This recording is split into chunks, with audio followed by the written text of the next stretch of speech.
So today I want to discuss some of the thinking process that's been going on in my research group at Polytechnic. And I think it will really resonate with one of Neil's slides about using AI where it makes sense. That's really the thinking process behind of that. So let's dig right into it. So I'll be talking about building trust in neural network for, at some point, virtual power plant application. So we will be talking about machine learning, so I wanted at least that there'll be one neural network, so that's a cartoon of a neural network.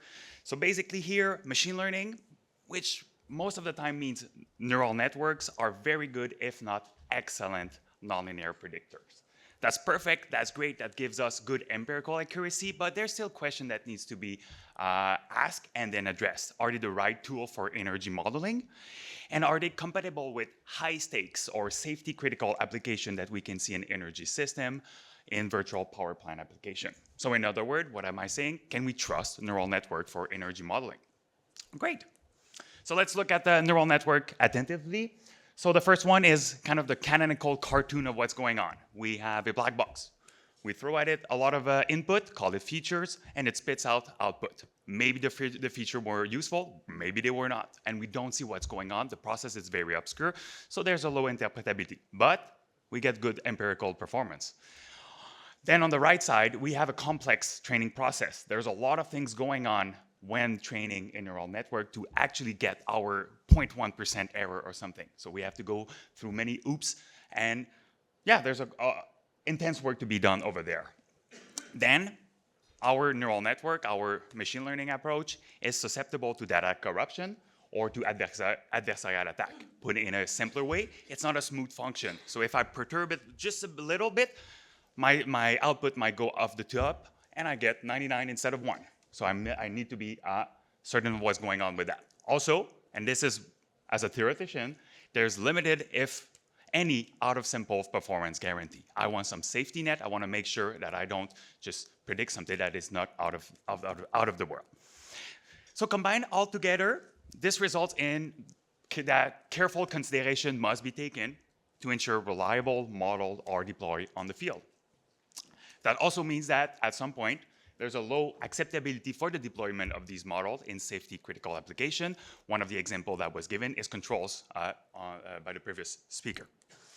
So that being said, I sound very pessimistic, so let's look into the bright side of things. There's been sustained effort in improvement those 4 aspects that I mentioned. So we can think of black box optimization for hyperparameter tuning, meaning that if I picture the maze that I mentioned, we can find a locally optimal solution through that maze. Post-training verification, that has to do with the smoothness I mentioned. I can create kind of an envelope around my prediction, saying that if I'm subjected to a perturbation, then I know I'll be in this neighborhood. That's great. Tight MLOps, so that might be more on the software engineering side. We can have a tight process that helps us capture drift in our phenomena, so we can capture the distributional drift. And then we can, and I think this is a very popular topic, we can embed physical knowledge to kind of steer our neural network towards something that we can understand. But all of that comes at a very high training cost. It requires more expertise than simply throwing at it a neural network, and then it restricts the scaling of such network in energy modeling deployment. So with that in mind, I want to share what we did in my research group to work toward approaches that are compatible with the application we're discussing and will be discussing throughout the 2 days. So so we want to design a neural network that is compatible with virtual power plant application that can be deployed on the field. So to do that, what we want, actually yours truly wish list, is that I want an efficient training model. I'd like to be robust to data corruption. I like to have out-of-the-box performance guarantees, and lastly, I like for it to be interpretable. So my proposition to answer that, and that is the only time I'll mention it out loud because it's a bit of a mouthful, I'll present to you the Wasserstein distributionally robust shallow convex neural network, or what I refer to as our approach. So here's the context. So this project was done with HELO, so Hydro-Quebec's demand response aggregator, and we were looking into load forecasting for non-residential building. So I'm putting actually I did not think about it, but very personal pictures over there. Office buildings, fun fact, the green buildings were where my whole family used to work. Hospital, where my son was born, and then where I work. So I guess there's a humongous bias in my Google search. So we want to predict we want to predict their load patterns. So to do so, we need something that is able to do nonlinear prediction to capture all the behavioral patterns over here. We want something that is computationally lightweight, given the large number of buildings, so that we can then use a bottom-up approach and compute the load of the whole feeder, for example, but also have a rolling horizon that we can update and re-update. I'll talk about that later on. And then what we're seeing is, given the sensibility of our approach, we want something that we can trust, so trustworthiness should be embedded in the whole process. What are the use cases? We can take of assessing the base load to compute the stress on local power infrastructure. Think of transformers. Or we can also assess the demand response potential we have for then our VPP application.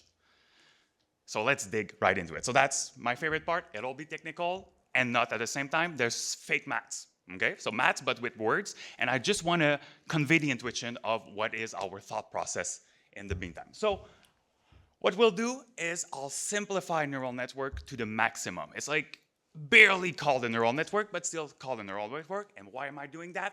Because I want to analyze it. I want to know what's going on through this process. So I'm giving you a single hidden layer. Instead of being deep, now it's shallow. I have a ReLU function, so the basic one, and my output needs to be a scalar. That doesn't bother me because energy is a one-digit thing. I just want to predict my energy of my building, so no worries about that. So when we're building this neural network, behind the scene, what we're doing, we're training it, and we're solving this kind of problem where if we look, we're minimizing some training loss, say error, giving some data. Here I have my building information, so weather patterns, load, irradiance, and something like that. And then I have also part of my data set, the thing I want to predict, so energy. Now I have my weights. Picture if that all the knobs I'll be turning so that I get a good prediction. And so that's what I'll be adjusting. Great, so we have our model. Now what we want to do is be robust, okay? So we'll dig into it and we'll add some uncertainty in the process. So while this looks complicated, here's the intuition. We have some data, and every time we make measurement, we can have some kind of data set that are a bit different. Now, I want to take the most adversarial data, the nasty one, and if I'm good against it, I should be good against everything. So that's what's written on that slide. I take the worst case uncertainty, but then I might as well take the least worst of my option, so I get the least worst model out of that. So here my uncertainty, as I said, is just some randomness. You can picture it as limitation in my model, but also on the field it could be telemetry error, measurements problem, and so on that corrupts my data, and I want to be ready for that so that it does not steer my model elsewhere. So here the uncertainty is an ambiguity set, and you can see that there's many data that could fit into that set. Great. So let's continue on that image and look at figure 6 over here.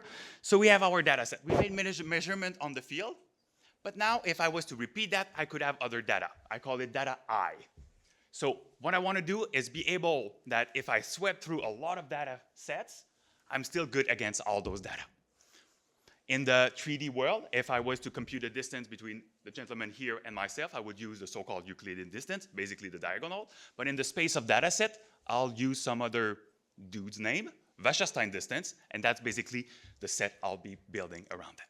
So against all those data sets, I want to be ready to provide a very good decision. So that's basically what I'll tell you there. After some work, so picture a grad student working hard on the math, we get some very nice form that looks like that. It resembles what we had before, but it has some key properties. It's a optimization problem that has very interesting structure, convexity, so that we can solve it with tools we've been using since the 50s. So we're very mastering that field, so that's good, and I'll give me a tick on my list later on. And we can see it's a type of generalization. So what we did there, if we go back to the list, we added 2 ticks. We have a very efficient training procedure that we absolutely know the ins and outs, and we know how it'll process, and every time I press play, it'll give me the same thing. And then by design, I incorporated my robustness to data corruption. So let's move on, let's move to the next item on the list. I want to bound my error. So let's pick a new data point, call it new data point. I can then bound the expected prediction error with a given probability, a confidence interval, as follows. So the training loss I had on the previous slide, it still follows me. I need to be good with it. And then I had a few terms, and it provides me with a expected prediction net. So what does that mean? It gives me a maximum prediction error on unseen data, but also it gives me my safety net just in case, so I can be ready for the worst case scenarios. So going back to my list, I added one more tick over there, so I'm 3 out of 4. So let's work on the last one. The last one is very hard, but given the nice structure that I tried to convince you we had in the previous 2 slides ago, what I can do is I can embed knowledge of my system within my training program straightforwardly. So here I have my NN, my neural network. It makes prediction, and I want those predictions to meet some constraint. So if the constraints are well behaved, they're box constraint, ramping constraint, or dynamic constraint, and I'll make an example on the next slide of box constraint, then I'll make sure that during training, every time I make a prediction, I satisfy these constraints. So I can, as I mentioned in the introduction, steer the behavior of my neural network towards something I fully understand or something that is desirable. So, and that's what we'll do later. And this is all possible because of the form we got here. So, and there's an important difference to make here. There's a very popular trend these days, very powerful models that are called physics-informed neural network, which work pretty well, but there's a main difference here. In our case, we impose constraint as opposed to physics-informed that will promote constraint. So that's the difference between hard and soft constraint. But again, there's a caveat that's only during training.